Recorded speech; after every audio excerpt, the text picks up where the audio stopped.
nama saya Lukitu Chandra Apriliani. Di video kali ini saya akan membahas mengenai genetic drift, bottleneck effect, dan gene pool. Genetic drift atau hanyutan gen merupakan perubahan alela dari satu generasi ke generasi selanjutnya. Hal ini terjadi karena alela pada suatu keturunan merupakan sampel acak atau random sampel dari induk atau orang tuanya, serta terjadi karena peranan probabilitas dalam penentuan apakah suatu individu akan bereproduksi atau tidak. Hanyutan genetik terjadi ketika individu dari spesies bermigrasi ke habitat yang berbeda atau dipisahkan karena perubahan geografis. Mereka berubah dan beradaptasi dengan lingkungan baru untuk bertahan hidup. Adaptasi ini menyebabkan pengenalan variasi dalam urutan gen dalam organisme ini, sehingga menghasilkan organisme yang lebih beragam sehubungan dengan karakteristik yang ditunjukkan. Sehingga pada model ini menunjukkan terjadinya perubahan genetik pada populasi kupu-kupu yang merupakan akibat dari tekanan mutasi konstan dan hanyutan genetik.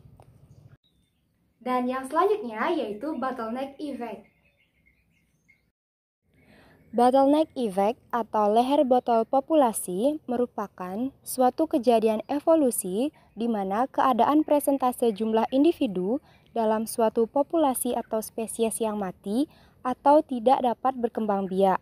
Misalnya pada kasus kupu-kupu tadi, akibatnya susunan genetik populasi kecil yang selamat dari bencana itu tidak mungkin lagi berupa perwakilan susunan populasi semula.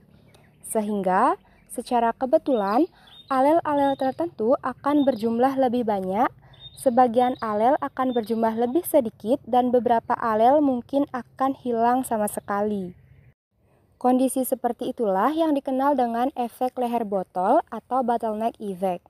Pada kupu-kupu, hanyutan genetik pada kupu-kupu biru dan kuning yang terjadi selama beberapa generasi pada suatu populasi kupu-kupu di lingkungan baru, namun karena sesuatu hal, ternyata hanya sebagian kecil kupu-kupu kuning yang dapat bertahan hidup dan menghasilkan keturunan.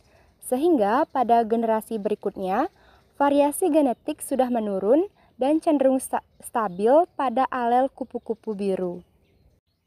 Dan yang terakhir yaitu gene pool atau lungkang gen. Gene pool merupakan kumpulan gen dan alela yang dimiliki oleh semua individu dari populasi tersebut. Tiap individu secara genetik unik dan mempunyai genotip yang spesifik. Sebagai contoh, terdapat dua jenis gen, yaitu gen dominan dan resesif. Pada kenyataannya, terdapat beberapa jenis alela yang berbeda pada suatu populasi dan seringkali dominan. Dari sudut pandang genetika, evolusi ialah terjadinya perubahan pada frekuensi alela dalam populasi yang saling berbagi gene pool dari generasi satu ke generasi selanjutnya. Sekian yang bisa saya sampaikan, semoga bermanfaat dan terima kasih sudah menonton video ini.